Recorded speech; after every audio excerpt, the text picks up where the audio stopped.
Congratulations, you're hired. Now, we've all heard that before, right? Or else we wouldn't be sitting here in the Rite Aid convention talking about what we're going to do to bring additional team members to the Rite Aid family. Now, researchers from the California State University found that an interviewer can assess the integrity of an applicant in just 10 minutes. So let's discuss ways to conduct an effective interview to make it concise and effective. How to pre-screen resumes and what to look for. That's the first thing we should talk about. Now, focus on candidates that have experience with the job you're looking for, obviously. So if we're going to be looking for a pharmaceutical technician, look for that on the resume. However, don't exclude candidates that maybe don't have that job title, because they will also possibly have that experience, or maybe they worked in the pharmaceutical department in the billing. So just keep your mind open to what different candidates you might be able to bring in for an interview, even if they don't have that pharmaceutical technician title. Also, look for grammar and spelling mistakes. Although it might seem trite and not that important in the long run, it can definitely be a factor and a microcosm for how they work on a day-to-day basis and their attention to detail. So find candidates with tenure and longevity. You want to bring a candidate in that has worked one job in the last 5 years versus a candidate that's had 5 jobs in the last year. It's going to bring a candidate in that has a different level of loyalty and work ethic to the company. Next, Montfort noted that the job interview is a process to screen out qualified candidates. So once you've established the resumes that you'd like to bring in for an interview, now's the time to really get to know the candidate. So first, ask open-ended questions. That's the best way to get to know a candidate.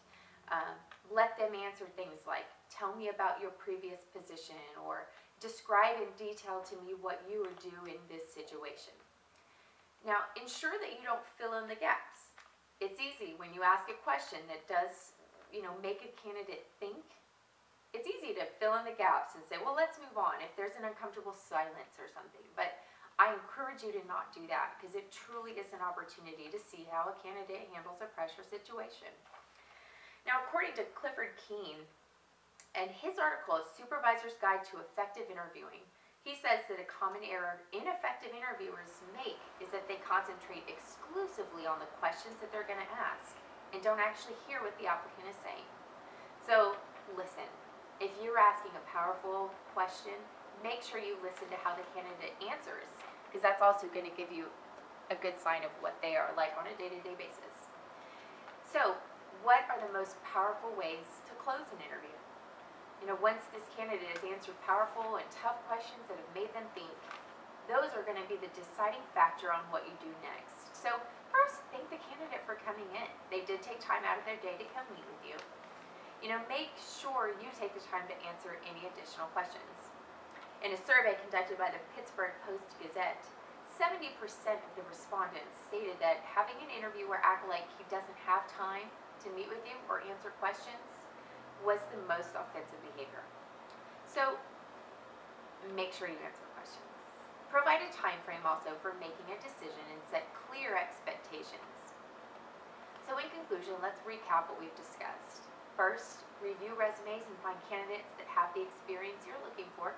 Secondly, make sure that you ask open-ended and powerful questions to get to know the candidate.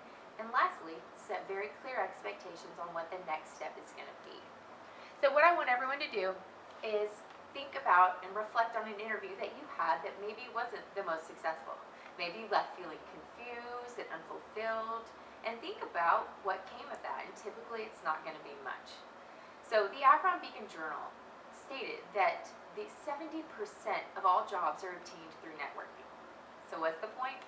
Make sure you leave every candidate with a good impression of Rite Aid, good impression of the company and your store, so that if they meet someone tomorrow or share with somebody an experience they had with us, it's going to leave other people with a good impression of us, and you just might find your next star employee.